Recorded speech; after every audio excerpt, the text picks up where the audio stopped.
Are you crying, Mama? Fetch more wine, servant. And do try not to embarrass my son with your clumsiness this time. Those words, spoken in front of 300 wedding guests, by my own mother-in-law, Thyra Andersdatter, the woman who had promised to love me as her own daughter when I married her son, Henrik, 7 years ago. But that promise died the same night my husband did, leaving me with nothing but a fading memory and a child she refused to acknowledge. I stood there in that grand hall, my hands trembling as I held the empty wine pitcher, feeling every eye in the room turn toward me. The silk dress I'd saved for months to buy suddenly felt like rags against my skin. My cheeks burned with a humiliation so deep I thought I might shatter right there on the polished stone floor. But before I tell you what happened next, before I share how one moment changed everything and put that cruel woman in her place forever, I need you to do something for me. Hit that subscribe button right now. Because what happens in the next few minutes of this story will restore your faith that dignity always finds its way back to those who deserve it.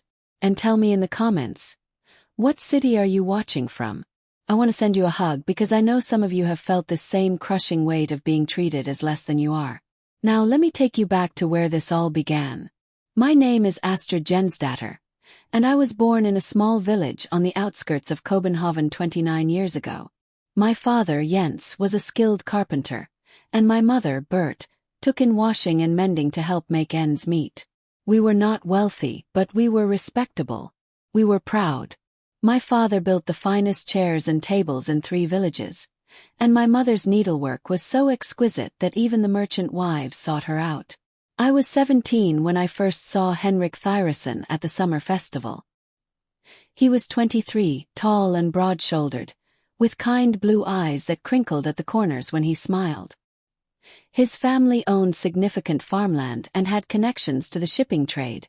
They were what we called comfortable. Not nobility but certainly well above our station. I never imagined he would notice me. I was just a carpenter's daughter in a simple dress, dancing with the other village girls. But he did notice. He asked me to dance 3 times that night, and by the 3rd dance I was already half in love with him. "You have the most honest face I've ever seen," he told me, his voice soft beneath the sound of the fiddles. Like you couldn't tell a lie even if you wanted to. He courted me properly for a year. My parents were cautious.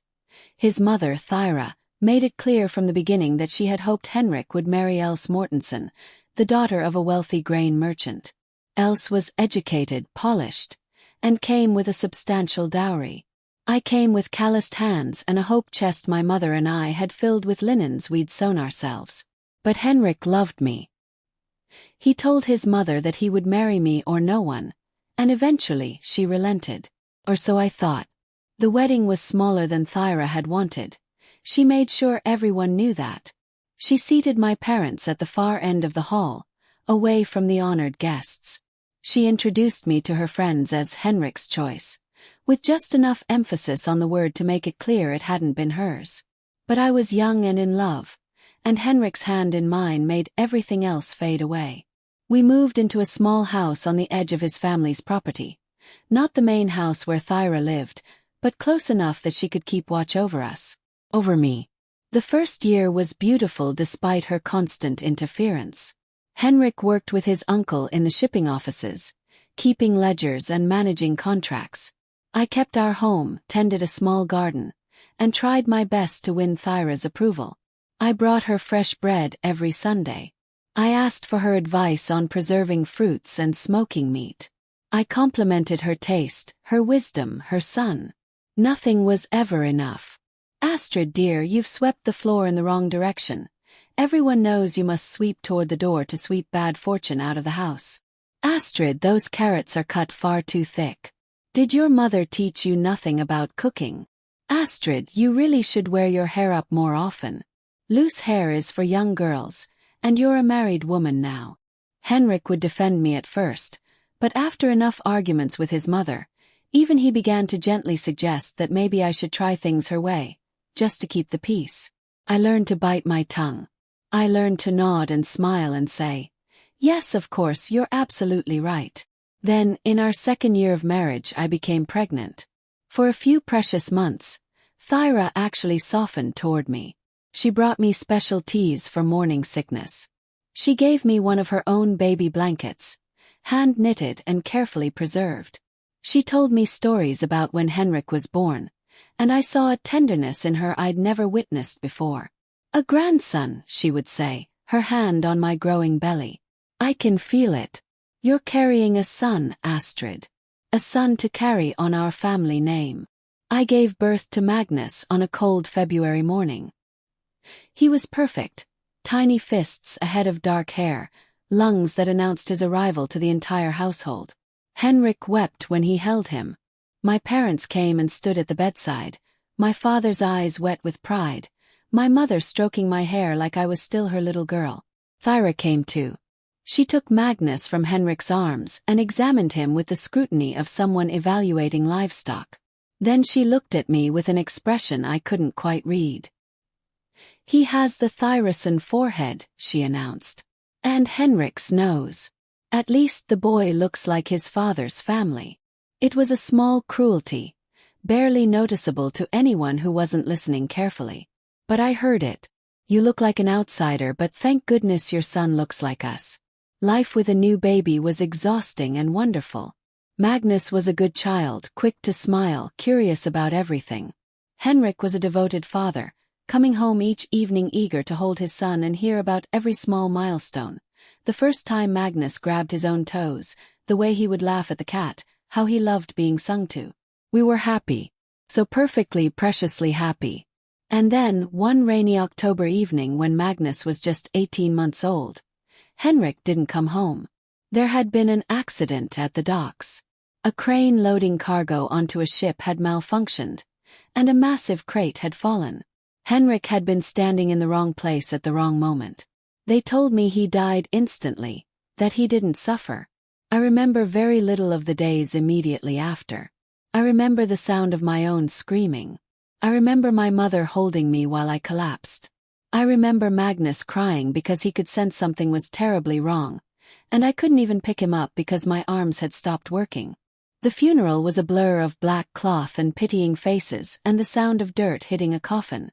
And then the real nightmare began. 3 weeks after we buried Henrik, Thyra came to my house. The house where Henrik and I had built our life together, where Magnus had taken his first steps, where we had been happy.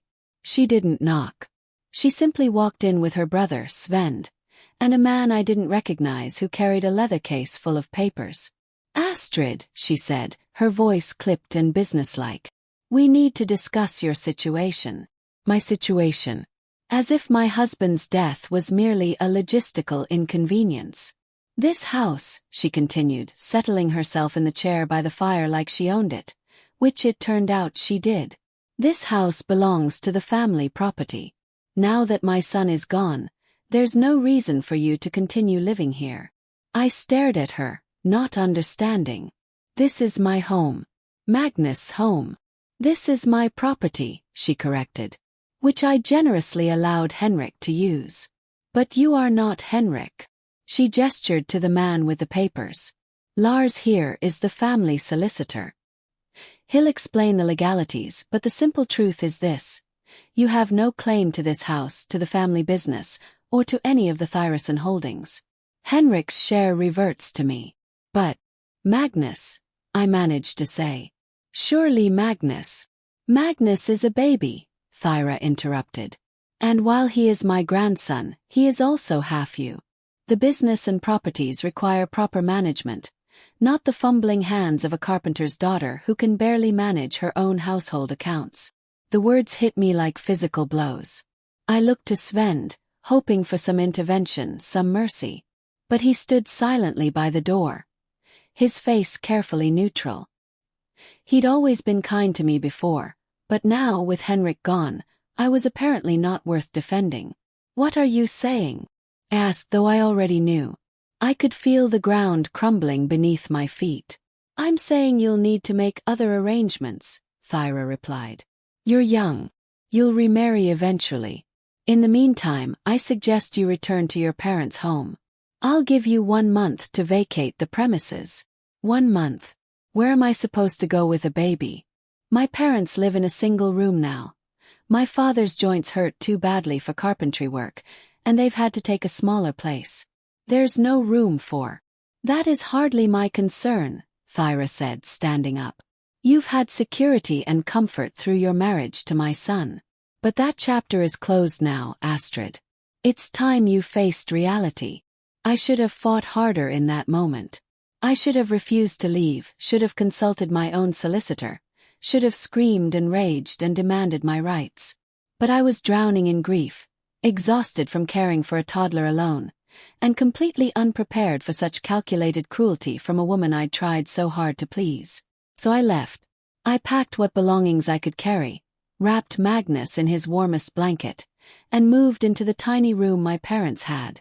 My father tried to hide how much pain he was in. My mother stretched every coin to feed 4 mouths instead of 2. And I took work wherever I could find it, washing, mending, helping at the baker's before dawn. Magnus grew despite our poverty. He was bright and sweet and looked so much like Henrik that sometimes it physically hurt to look at him. I told him stories about his father every night. I made sure he knew he came from love, even if we had nothing else. Thyra didn't visit. Not once in 6 years. Then last spring everything changed again. Svend, Thyra's brother, had never married and had no children of his own. He'd managed the family's shipping interests for decades, and everyone assumed the business would eventually pass to some distant cousin. But Svend had other ideas. He came to find me on a Tuesday afternoon. I was hanging washing in the small courtyard behind my parents' building when I saw him approaching, better dressed than anyone in our neighborhood, looking uncomfortable and out of place. Astrid, he said, removing his hat. I need to speak with you about Magnus. My heart dropped. What about Magnus? Is something wrong? No, nothing wrong, he assured me quickly. Quite the opposite. I want to acknowledge him as my heir. I blinked at him, certain I'd misheard. Your heir? I'm 63 years old, Svend said. I've never had children and I never will. The shipping business needs someone to carry it forward. Someone with Thyrasan blood. Magnus is Henrik's son. My great-nephew. It should go to him. But Thyra. My sister doesn't control my decisions, Svend said firmly. She had her chance to do right by Henrik's son, and she chose cruelty instead. I won't make the same mistake. Magnus is 7 now, yes. Yes, I whispered, my mind racing. Old enough to begin learning. I want to train him, Astrid. I want to teach him the business, give him a proper education, and when I die, I want him to inherit everything I own. But I need your permission. You're his mother. I almost collapsed right there among the wet sheets. Of course, I said, tears streaming down my face. Of course, yes. Thank you. Thank you. There's one condition, Svend added gently. For the business community to accept him, he needs to be publicly acknowledged. We're hosting a celebration next month. My nephew Lars is getting married. It's going to be a large affair, all the important families and business associates. I want to announce Magnus as my heir there before everyone. Make it official and binding. Lars. Yes. The solicitor. Thyra's nephew. The same. It's complicated family, I know. Svend smiled slightly. Lars is actually a good man. He felt terrible about how Thyra treated you, but he was bound by law and family obligation. His bride is Karna, the daughter of a shipping magnate from Aarhus. It's an important match, and everyone who matters will be there. Including Thyra, I said quietly. Including Thyra, Svend confirmed. Which is why this is the perfect moment. She can't make a scene in front of all those people, and once the announcement is made publicly, there's nothing she can do to change it. Magnus' future will be secured. So I agreed. Svend began visiting regularly, bringing Magnus books and spending hours teaching him about ships and trade routes and how to calculate profit margins. Magnus adored him. For the first time since Henrik died, my son had a father figure, someone who believed in him. Svend also insisted on buying us proper clothes for the wedding. "You're the mother of my heir," he said when I protested. "You'll dress accordingly." The silk dress arrived a week before the wedding. Deep blue, beautifully tailored, with silver embroidery at the collar and cuffs. I'd never owned anything so fine. Magnus had a new suit as well, and looked so handsome and grown up that I wept when I saw him dressed. "Why are you crying, Mama?" he asked, concerned. "Because you look just like your father," I told him. "And because I'm so proud of you I could burst." The day of the wedding arrived. Svend had arranged for a carriage to collect us, another small detail that felt extraordinary after years of walking everywhere. Magnus pressed his face to the window, watching København roll past, pointing out ships in the harbor.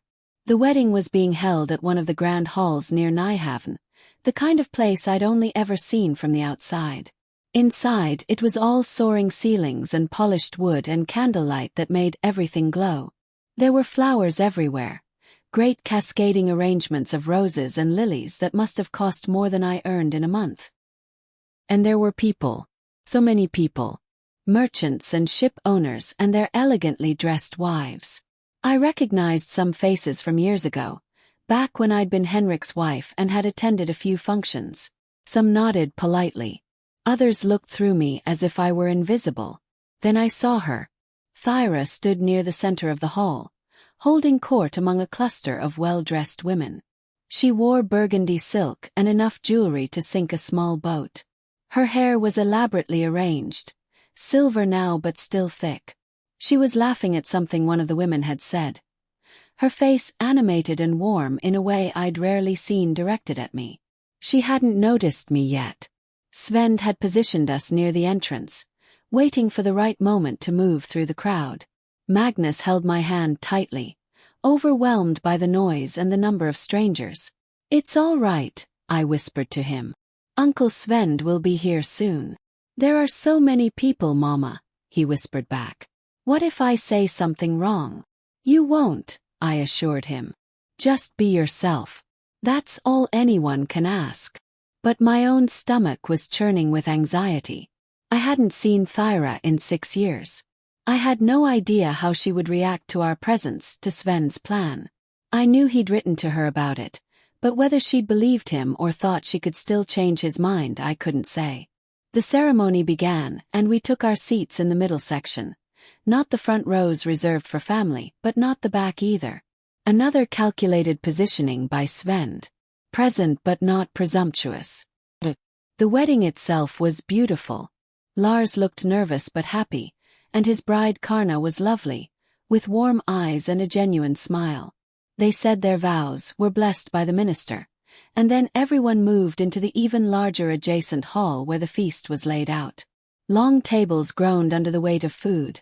Roasted meats, fish prepared 6 different ways, breads and cheeses and pastries. There was wine and ale flowing freely. Musicians played in the corner. It was the kind of celebration that would be talked about for months. Svend found us quickly. "Stay close," he murmured to me. "After the first toast, I'm going to make the announcement. Be ready." My heart hammered in my chest. Magnus looked up at me with his father's blue eyes, trusting and excited. I squeezed his hand. But before Svend could move toward the head table, Thyra spotted us. I watched her face change. First confusion.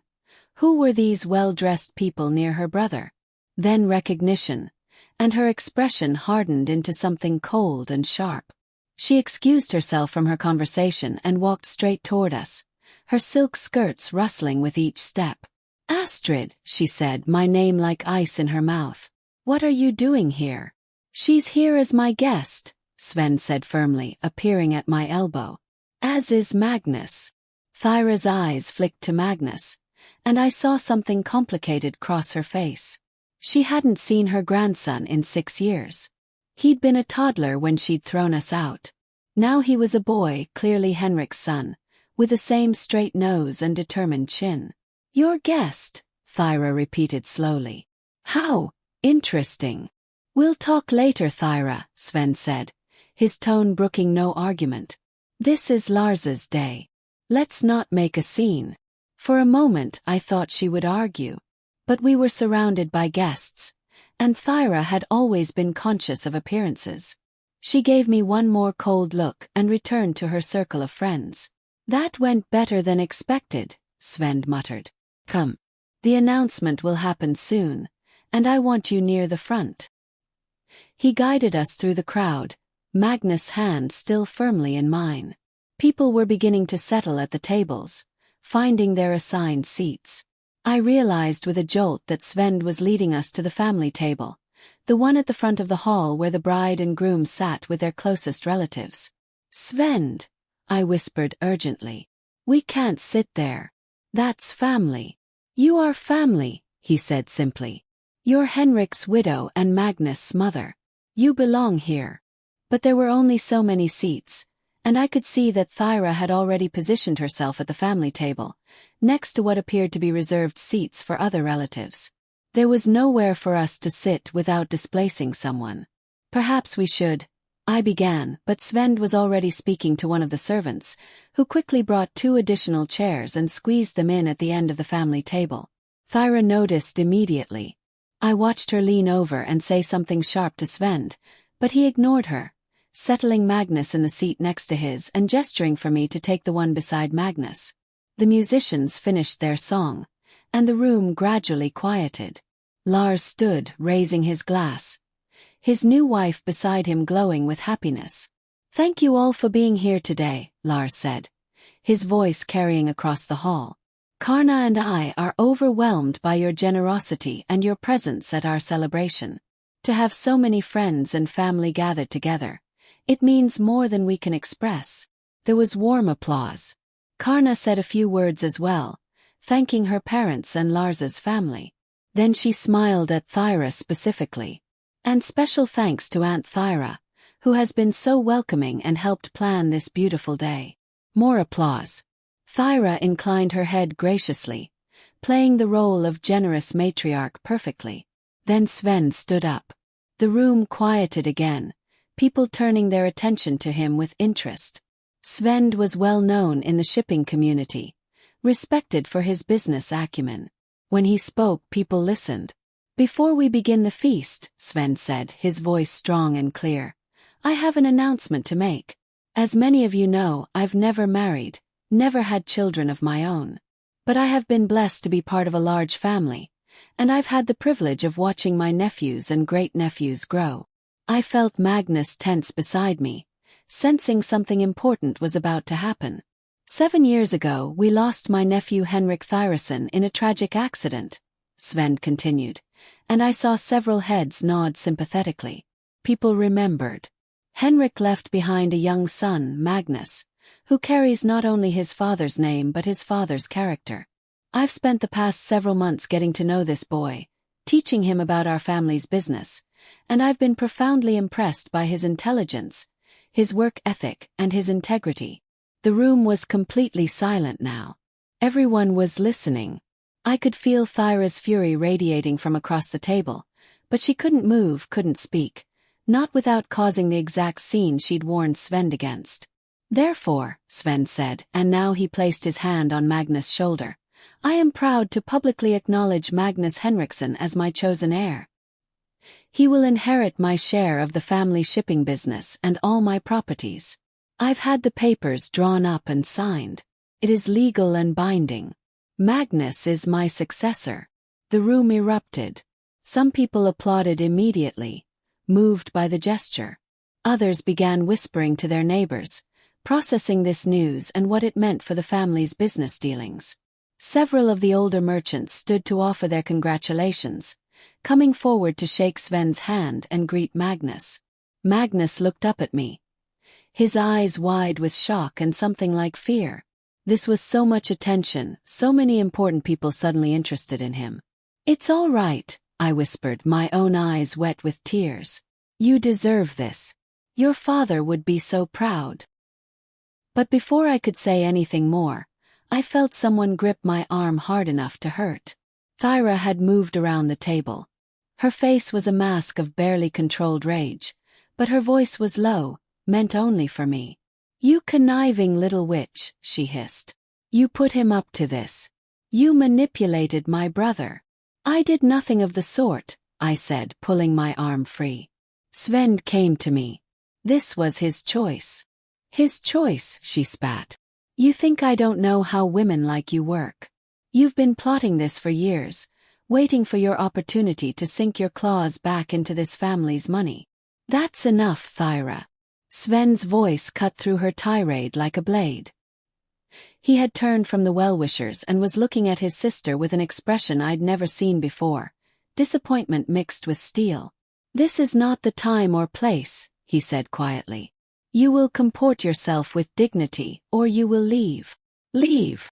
Thyra's voice rose, drawing attention from nearby guests. This is my family. Then act like it, Svend said sharply. Magnus is Henrik's son. Your grandson. And you threw him out into poverty when he was barely more than a baby because you couldn't get past your pride and your petty cruelty toward his mother. Several people had stopped talking now, openly watching the confrontation. Thyra seemed to realize she was losing control of the narrative. She took a breath, visibly composing herself. We'll discuss this later, she said tightly. Privately. There's nothing to discuss, Svend replied. The decision is made and announced. But you're right about one thing. This is neither the time nor place for family drama. So I suggest you return to your seat and let Lars and Karna enjoy their celebration. For a long moment, Thyra just stared at him. Then she looked at me, and the hatred in her eyes was so intense I almost stepped back. But I held my ground, refusing to be cowed. Not anymore. Not after everything. She turned on her heel and walked away, not back to her seat at the family table but toward the door, her spine rigid with fury. Several people murmured as she passed, and I knew this would be the gossip of København for weeks. Thyra Andersdatter leaving her own nephew's wedding in a rage. But I didn't care. For the first time in 6 years, I didn't care what Thyra thought or what she said about me. Magnus was safe. His future was secure. That was all that mattered. The feast proceeded, though with an undercurrent of excited whispers about what had just transpired. Magnus received congratulations from dozens of people, and I watched him slowly grow more comfortable, shaking hands and thanking people with surprising grace. Svend stayed close to us throughout the evening, introducing Magnus to important contacts, explaining who was who in the shipping world. Lars and Karna came over at one point, and Lars actually apologized to me. I felt terrible about that day for 6 years, he said quietly.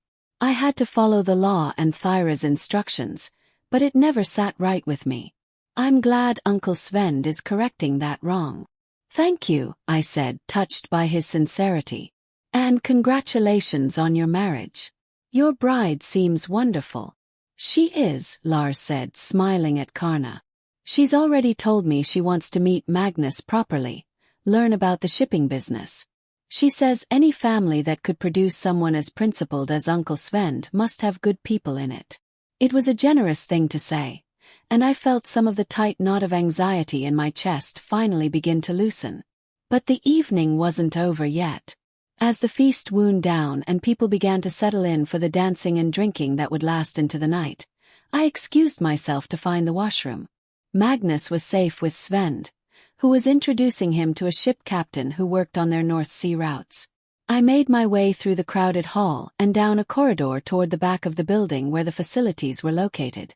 I was just about to open the door when I heard voices, angry, hushed voices, coming from a small side room. Absolutely humiliated me. In front of everyone. Thyra. I froze, my hand on the door handle. You humiliated yourself, Thyra. Another woman's voice, older and tart.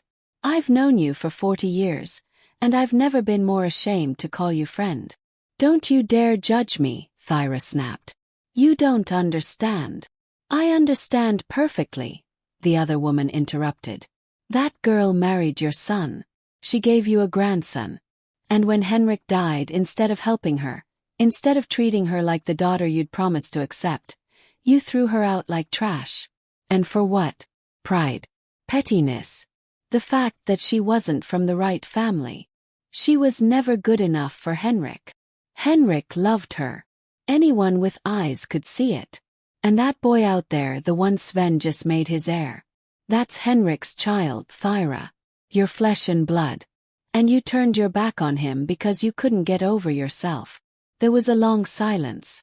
Then Thyra's voice, smaller than I'd ever heard it. What would you have me do? Apologize. Beg for forgiveness after 6 years.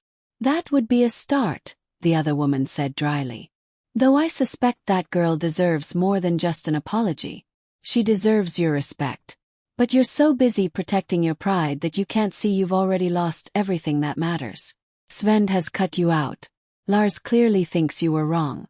And now everyone at this wedding knows exactly what kind of person you are. I heard movement. Someone standing, preparing to leave the room.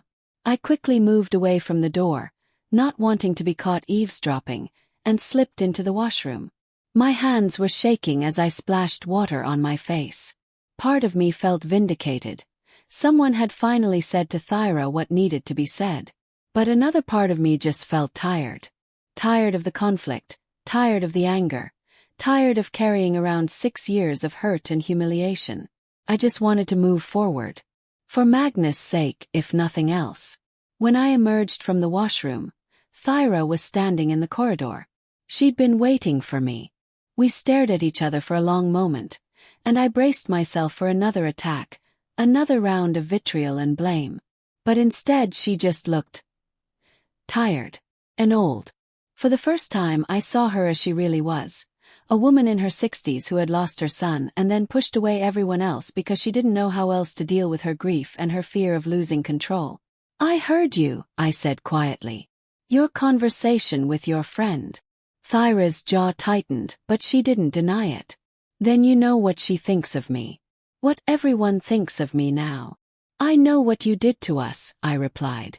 To Magnus. He's 7 years old, and he's never known his grandmother. He's never had that. He doesn't need me, Thyra said, but there was no conviction in it. Maybe not, I agreed. But that doesn't mean it wouldn't be good for him to have you in his life. If you could actually be kind. If you could put aside your pride and your anger and just see him. See that he's a good boy who deserves better than what you've given him. Thyra looked away, her hands clenching and unclenching at her sides. I don't know how to fix this, she said finally, so quietly I almost didn't hear her. You start by trying, I said. That's all. Just try. I didn't wait for her response. I walked past her, back toward the hall where my son was waiting, where his future was bright and secure despite everything his grandmother had done to prevent it. But as I reached the doorway, I heard her voice one more time. Astrid. Turned back. Thyra was still standing in the corridor, silhouetted against the candlelight. Her shoulders were hunched, her face shadowed. I'm sorry, she said, for what I said earlier. For calling you. For treating you like you were beneath us. You never deserved that. It wasn't a full apology. It didn't erase 6 years of hardship and struggle and nights when I'd cried myself to sleep wondering how I would feed my son. But it was a start. Crack in the armor. Thank you, I said simply and meant it. I returned to the hall and found Magnus exactly where I'd left him, now sitting with Svend and several of the older merchants, listening intently as they discussed trade routes to the Baltic. He looked up when he saw me and smiled, that open, trusting smile that was pure Henrik. Mama.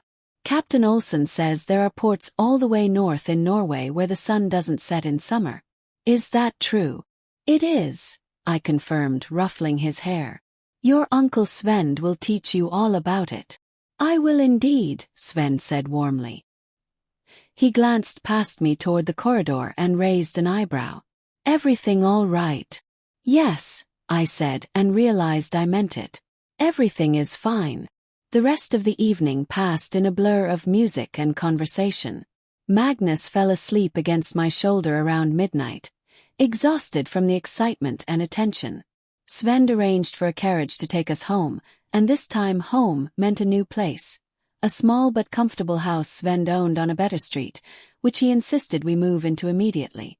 Your family, he'd said when I protested. And the mother of my heir needs a proper home.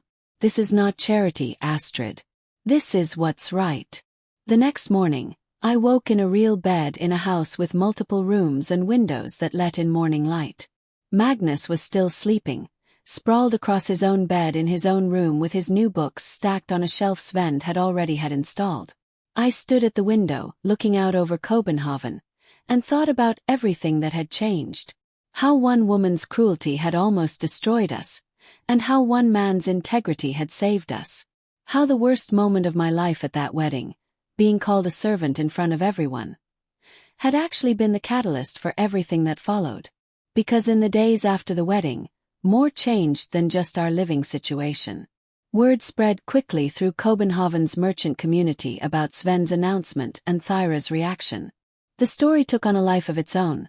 Some versions painted me as a scheming woman who had manipulated Svend, not true. Others cast Thyra as a monster, closer to true but still incomplete, and still others focused on Svend's principled stand for justice and family loyalty. What mattered most was that Magnus' position was secured. No one questioned Svend's decision. If anything, it raised both Svend's and Magnus' standing in the community. People respected the gesture, taking in a dead nephew's child, ensuring the family line continued, choosing character over convenience. Thyra, on the other hand, found herself suddenly on the outside of conversations. Her friends were polite but distant. Invitations to social gatherings became less frequent. People remembered how she'd treated her grandson, and they judged her for it. Took 3 weeks before she came to see us. I was in the kitchen preparing breakfast when I heard the knock. Magnus had already left with Svend for the shipping offices. Part of his education now involved spending mornings learning the practical side of the business. I wiped my hands on my apron and opened the door. Thyra stood on my doorstep, dressed more simply than I'd ever seen her. No jewelry, no elaborate hair arrangement. Just a plain gray dress and a shawl against the autumn chill. We stared at each other for a long moment. "May I come in?" she asked finally. I stepped aside and let her enter. She looked around the small house with an expression I couldn't quite read. Surprise, perhaps, at how modest it still was despite Svend's support. Or maybe approval that I hadn't overreached. "Would you like tea?" I offered, defaulting to the hospitality my mother had drilled into me. "Yes, thank you." We sat at my kitchen table, 2 women who had once been family, separated by years of hurt and pride. I poured the tea and waited. This was her visit. She would have to be the one to speak first. "Magnus looks well," she said finally. "At the wedding. He looked healthy and happy." "He is happy," I confirmed. "Your brother has been extraordinarily kind to him. To both of us." Thyra flinched slightly at that. Svend always had a clearer sense of right and wrong than I did. Even when we were children, he was the one who would stop fights, who would make sure everyone was treated fairly. She paused, her hands wrapped around the teacup.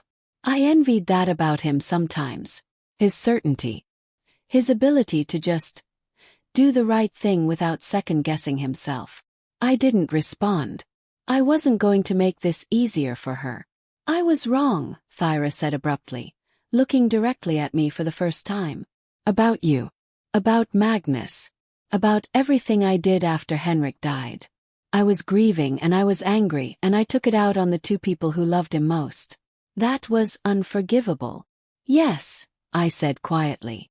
"It was." She didn't flinch from that either. I told myself I was protecting the family interests. That a carpenter's daughter couldn't possibly understand our world, our responsibilities. But the truth was simpler and uglier than that. I never wanted Henrik to marry you because it meant I wasn't in control of his life anymore. And when he died, I punished you for still being alive when my son wasn't. The honesty of it knocked the breath out of me. I had expected excuses, justifications, the same old arguments about my inadequacy. Not this raw admission. "I don't know if you can forgive me," Thyra continued. "I'm not sure I deserve forgiveness. But I wanted you to know that I see now what I did. The harm I caused. The years Magnus could have had a grandmother, and I robbed him of that because I was too proud and too bitter to see past my own grief. Tears were streaming down her face now, and she made no attempt to hide them. This proud woman who had always been so composed, so in control, was falling apart in my kitchen. "Why now?" I asked. "Why come to me now, after 3 weeks of silence?" "Because I've been sitting in my house alone, thinking about what that friend said to me at the wedding. That I'd lost everything that mattered. And she was right, Astrid. Svend barely speaks to me. Lars is polite but distant. My friends have all heard the story, and they're judging me, justly judging me, for what I did. And my grandson, my Henrik's son, doesn't even know me." She wiped her eyes with the back of her hand. "I'm 62 years old. I've spent 6 years nursing my pride and my resentment, and what has it gotten me? Nothing. An empty house and a reputation as a cruel woman. Meanwhile, you raised a beautiful, intelligent boy on your own, with no help from me, and managed to instill in him all the best qualities his father had." "I did what any mother would do," I said simply. "I loved him. I protected him. I made sure he knew where he came from and who his father was." "Did you tell him about me?" I considered lying. But what would be the point? I told him he had a grandmother. I told him that sometimes grief makes people do things they regret. I told him that maybe someday things would be different. "You were kinder to me in absentia than I ever was to you in person," Thyra said with a bitter laugh. "That's damning." "I didn't do it for you," I said honestly. "I did it for Magnus. I didn't want him to grow up carrying hatred. He has enough to deal with, losing his father so young." Thyra nodded slowly. Would you consider letting me meet him properly?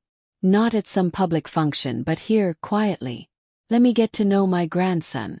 Let me try to be the grandmother I should have been from the beginning." I wanted to say no. Part of me wanted to turn her away, let her feel even a fraction of the rejection she'd made me feel for 6 years. But I looked at this woman sitting at my table, genuinely broken, genuinely remorseful, and I thought about Magnus. He deserved to know his grandmother. Not the cruel, prideful version she'd been, but the woman she seemed to be trying to become. And maybe, just maybe, everyone deserved a chance at redemption. "He comes home for lunch," I said. "You can meet him then. But Thyra, if you hurt him, if you say one cruel word or make him feel less than he is, you will never get another chance. Do you understand?" "I understand," she said quickly. "I swear to you, Astrid, I will never hurt that boy. I'll make mistakes, probably. I'm not used to children. But I will try. I will really, truly try." So she stayed. We sat in awkward silence for a while, then gradually began to talk about safer things. The weather, the upcoming winter, changes in the neighborhood. It wasn't comfortable, but it wasn't hostile either. It was a beginning. When Magnus came home at noon, he stopped short in the doorway, seeing a strange woman sitting at our table. "Magnus," I said gently, standing up. "This is your grandmother. Your father's mother. She's come to meet you." Magnus looked at Thyra with those serious blue eyes, assessing her with the careful judgment of a child who has learned that not all adults are trustworthy. "Hello," he said politely but cautiously. Thyra's face did something complicated, joy and grief and regret all mixing together. "Hello, Magnus," she said, her voice thick with emotion. "You look so much like your father. So very much like him." "Mama says I have his nose," Magnus said, touching his face self-consciously. "You do. And his eyes. And I suspect his kind heart." Thyra glanced at me. "Your mother has done a remarkable job raising you. Your uncle Svend tells me you're very clever with numbers and that you ask excellent questions about the shipping routes." Magnus brightened at that, pride overcoming his wariness. "Uncle Svend is teaching me everything. Did you know that ships coming from the East Indies can take 6 months for the journey? And they have to watch for pirates and storms and—" He launched into an enthusiastic explanation of everything he'd learned that morning, and I watched Thyra's face transform as she listened to him. She was seeing not just Henrik's son, but a person in his own right. A bright, curious boy who loved learning and had dreams of adventure. That first lunch was tentative but not terrible. Thyra didn't stay long, seeming to understand that pushing too hard too fast would backfire. But before she left, she asked if she could visit again. Perhaps next week, she suggested. I could bring some things that belonged to your father when he was a boy. Would you like to see them, Magnus? Magnus looked at me for permission, and I nodded. Yes, please, he said. Mama tells me stories about Papa, but I don't have very many things that were his. Then I'll bring everything I have, Thyra promised. Stories and things. Your father was an extraordinary person, Magnus. You should know all about him. After she left, Magnus turned to me with a confused expression. Is she really my grandmother? The one who didn't want us before? I had never explicitly told Magnus what Thyra had done, but children are perceptive. He'd pieced together enough from overheard conversations and careful omissions to understand that his grandmother existed but had chosen not to be part of our lives. Yes, I said honestly. She made some very bad choices after your father died. She was grieving and angry and she took it out on us. But people can change, Magnus. People can realize they were wrong and try to do better. Do you think she will? He asked. Do better, I mean. I don't know, I admitted. But I think she wants to try. And I think we should give her the chance to prove it. Magnus thought about this for a moment, then nodded slowly. Papa would have wanted her to be my grandmother, I think. Mama says Papa loved his mother, even when they disagreed about things. He did, I confirmed. Very much. Over the following weeks and months, Thyra became a regular presence in our lives. She was true to her word. She brought boxes of Henrik's childhood belongings, books he'd loved, drawings he'd made, even a wooden ship he'd carved when he was about Magnus' age. She told stories about Henrik's childhood, about his sense of humor and his stubborn streak, and the time he tried to run away to become a sailor at age 10. Magnus soaked it all up like a sponge, desperate for these connections to the father he barely remembered. And watching them together, I saw Thyra soften in ways I hadn't thought possible. She laughed more. She touched Magnus' hair gently when she thought I wasn't looking. She asked him about his studies and his friends and listened, really listened to his answers. It wasn't always smooth. There were moments when her old imperious nature would surface, when she'd start to criticize something and I'd have to give her a sharp look to remind her of her promise. But she'd catch herself, apologize, and try again. Svend noticed the change too.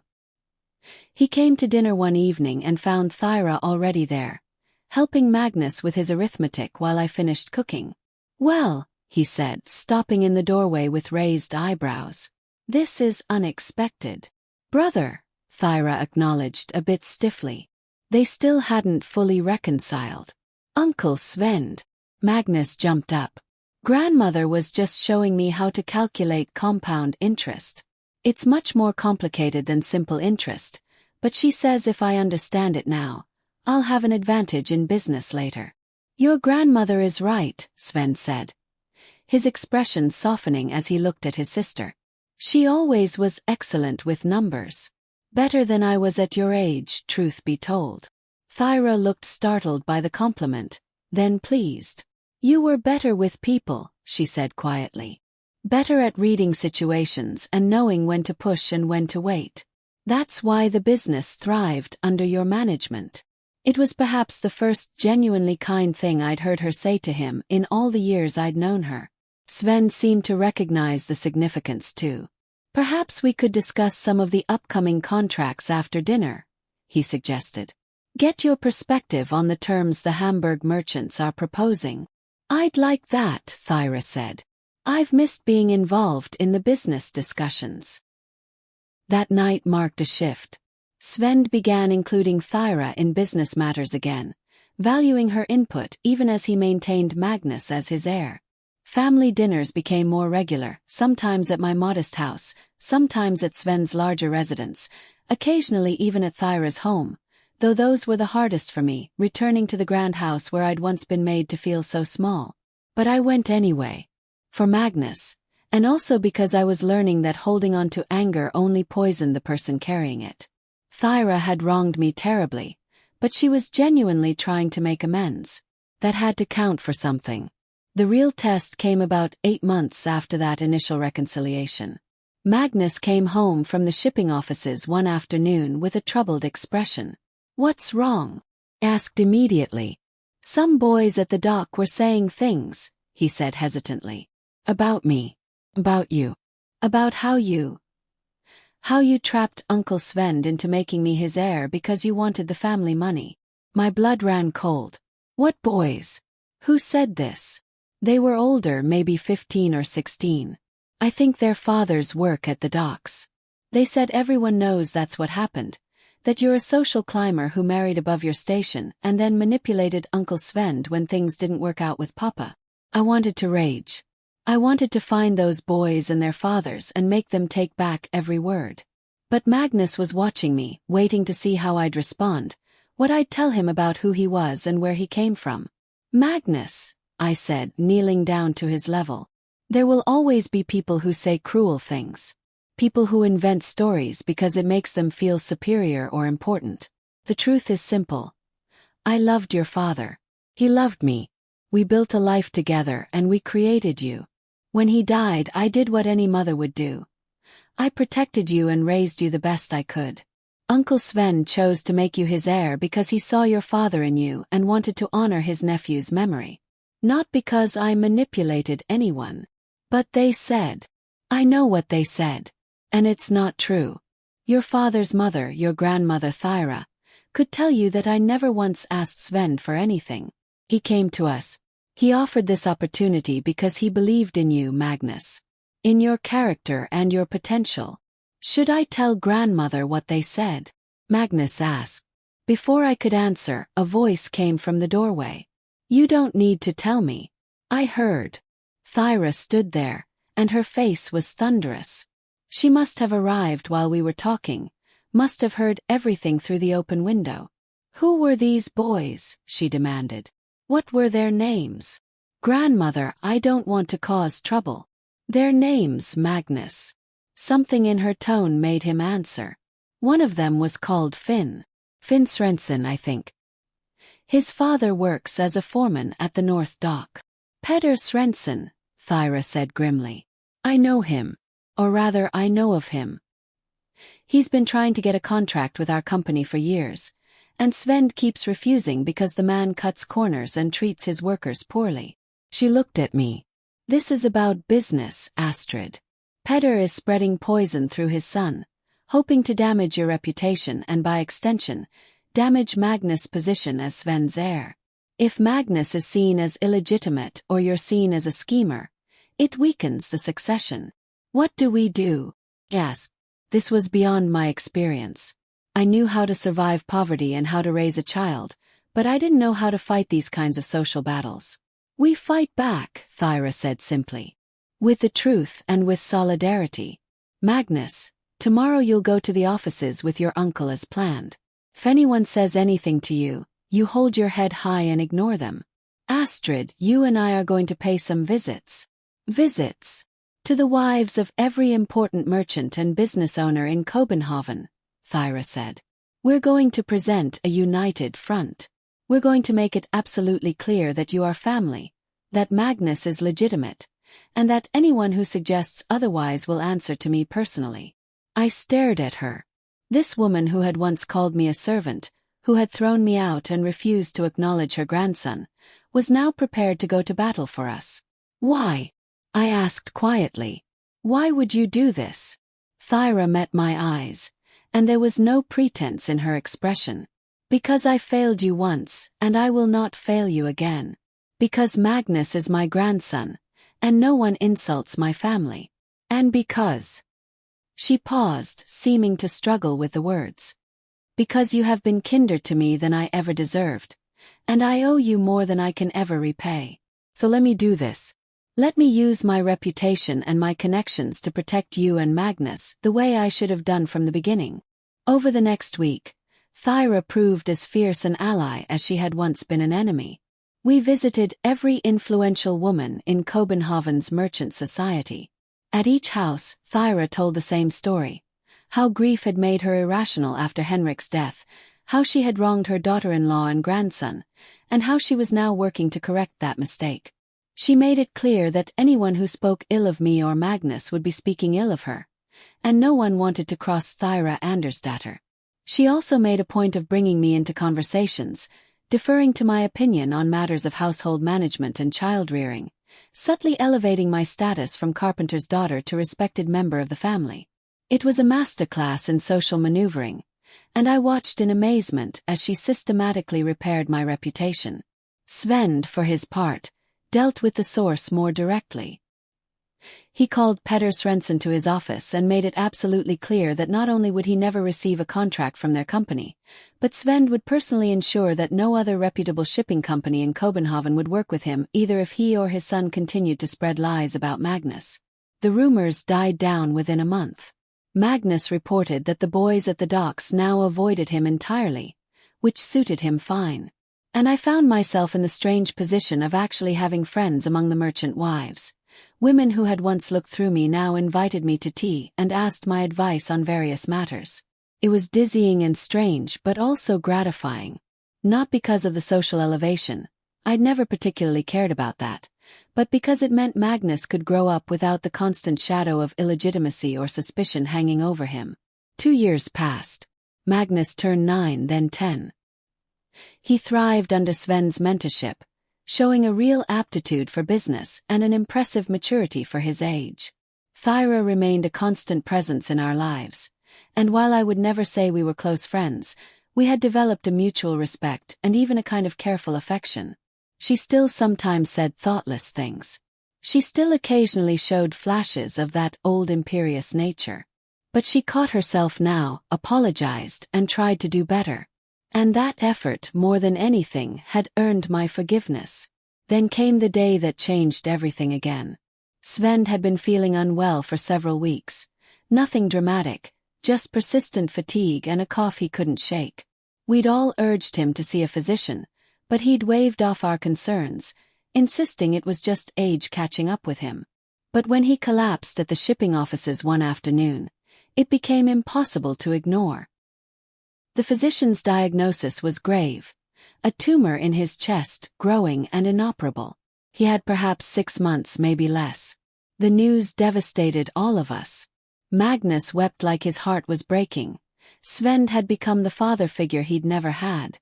I felt like I was losing Henrik all over again, this kind man who had saved us when we had nothing. And Thyra, proud Thyra, crumbled. "Not Svend," she kept saying. "Not my brother. He's the good one. He's the one who always did everything right." Svend faced his diagnosis with the same quiet dignity he'd shown throughout his life.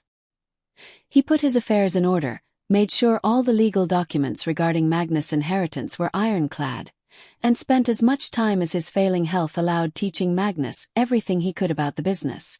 "You're young yet," he told Magnus one afternoon as they sat together in Svend's study. I was there too, ostensibly organizing papers but really just wanting to be near them. "You'll have good men to help you until you're old enough to truly take control. But I want you to remember something, Magnus. The business is important, yes. The money and the contracts and the ships. All of that matters. But what matters most is how you treat people. Your mother taught you that. She raised you to be kind and fair and honest, even when the world wasn't kind to her." He looked at me then, his eyes clear despite his illness. "You did an extraordinary job, Astrid. Henrik would be so proud of the man Magnus is becoming." "I know I am." I couldn't speak around the lump in my throat, so I just nodded, tears streaming down my face. Svend lasted 4 months. He died on a cold January morning with Thyra, Magnus, and me at his bedside. His last words were, "Take care of each other. Your family." The funeral was enormous. It seemed like all of København turned out to honor him. Speech after speech praised his integrity, his generosity, his fairness in business dealings. Magnus sat between Thyra and me, stoic and red-eyed, trying so hard to be brave. After the funeral, the reading of the will confirmed what we already knew. Magnus was Svend's primary heir. But there were surprises too. Svend had left generous bequests to his employees and their families, scholarships for sailors' children to learn accounting and navigation, and a substantial sum to my parents, ensuring their comfort for the rest of their lives. "He never forgot where you came from," Thyra said quietly as we left the solicitor's office. "Or that Magnus is your son as much as he was Henrik's. Svend wanted to make sure your whole family was provided for." The transition was not easy. Magnus was only 10, far too young to actively manage a shipping business. Svend had appointed 3 trustees, respected business associates, to oversee operations until Magnus came of age. Thyra and I were also named as advisors, to be consulted on major decisions. It meant I had to learn things I'd never imagined needing to know: profit margins and shipping routes, contract negotiations and port fees, insurance policies and customs regulations. Thyra helped, sharing her own knowledge accumulated over decades as Svend's sister and Henrik's mother. We spent hours going over ledgers and correspondence, making sure Magnus' interests were protected. And Magnus himself rose to the occasion in ways that astonished me. He attended every trustee meeting, asked intelligent questions, and studied every aspect of the business with fierce determination. He was still a child. He still played with friends and got dirty and needed to be reminded to wash behind his ears, but there was a new seriousness to him, a sense of responsibility that aged him beyond his years. "I won't let Uncle Svend down," he told me one night as I tucked him into bed. "I'm going to make him proud. I'm going to make Papa proud too. And you, Mama. I'm going to prove that you didn't struggle all those years for nothing." "Oh, my darling boy," I said, smoothing his hair back from his forehead. "You've already made me prouder than you could possibly know. You don't have to prove anything to anyone. Just be who you are, that's more than enough." Years passed. Magnus grew from a serious boy into a capable young man. By 16, he was attending business meetings without the trustees, holding his own in negotiations with men 3 times his age. By 18, he'd earned enough respect that the trustees began to step back, letting him take more control. Thyra and I both aged too. Her hair went fully white, and she moved a bit more slowly. I found silver threads in my own dark hair, and noticed that my hands looked more and more like my mother's had. But we were both still healthy, still active in Magnus' life and business. Our relationship had evolved into something I never could have imagined during those dark days after Henrik's death. We weren't exactly friends. There was too much history for that easy intimacy. But we were family in the truest sense. We worked together for Magnus' benefit, advised him together, celebrated his successes together. Sometimes late at night, I'd think back to that wedding where she'd called me a servant. How that moment of cruelty had felt like the end of everything. But it had actually been a beginning, the catalyst that brought Svend into our lives, that eventually brought Thyra herself back into our orbit as a changed woman. Magnus married at 22, to a bright young woman named Inga who worked in her father's textile business. Their wedding was everything mine and Henrik's had been but bigger, grander, and filled with genuine joy. Thyra and I sat together at the family table, watching Magnus and Inga dance their first dance as husband and wife. "He looks like Henrik," Thyra said softly. "So much like Henrik on his wedding day." "He does," I agreed. "But he has his own strength, his own character. He's not just a copy of his father. He's himself." "Thanks to you," Thyra said, and when I looked at her in surprise, I saw tears in her eyes. "You raised him right, Astrid. Despite everything I did to hurt you, despite all the hardship, you raised a good man. A man with integrity and compassion. That's your doing. And yours in the end," I said truthfully. "These last 10 years, you've been a real grandmother to him. You've taught him, guided him, loved him. He needed that." We sat in silence for a moment, watching the celebration around us. "Do you think they forgive us?" Thyra asked quietly. "Henrik and Svend. For all the time we wasted, all the pain we caused each other." I thought about it seriously. "I think they'd be glad we found our way back to each other. That we became family in truth, not just in name. I'm sorry, Thyra said suddenly, turning to face me fully. I've said it before, I know, but I want to say it again. I'm sorry for calling you a servant at Lars's wedding. I'm sorry for all the cruelty, all the dismissiveness, all the years of hardship I caused you and Magnus. I can't take any of it back, but I need you to know that I see it clearly now. What I did. What I almost destroyed. I know, I said simply. And I forgive you. I forgave you years ago, Thyra. We can't change the past, but we changed the future. That has to be enough. She nodded, wiping her eyes. It is enough. More than enough. Magnus had a daughter 2 years later, naming her Bert after my mother, who had passed peacefully in her sleep the previous winter. Then a son, Henrik, named for his grandfather. Both children called Thyra Old Moor, great-grandmother, and she doted on them with a tenderness she'd never shown to anyone before. I watched her with those babies and saw a woman completely transformed from the one who had thrown me out 20 years earlier. She sang to them, told them stories, let them climb on her despite her aching joints. She was the grandmother she should have been to Magnus, getting a second chance with his children. Now, as I sit here in my comfortable home, bought with money from Magnus' inheritance, managed carefully over the years, I'm 54 years old. My son runs a successful shipping business that employs dozens of families. My grandchildren are healthy and loved. And the woman who once called me a servant sits with me most afternoons, sharing tea and watching those same grandchildren play in the garden. Life is strange and unpredictable. Cruelty can turn to kindness. Enemies can become family. The worst moments can lead to the best outcomes, if we're brave enough to keep moving forward, to forgive when forgiveness is earned, and to build something new from the ruins of what was broken. I think about that night at the wedding often, the humiliation, the rage, the certainty that I had lost everything that mattered. If someone had told me then that 20 years later I'd be sitting peacefully with Thyra, watching our mutual grandchildren play, I would have called them mad. But here we are. Family, in all its complicated, hard-won, precious reality.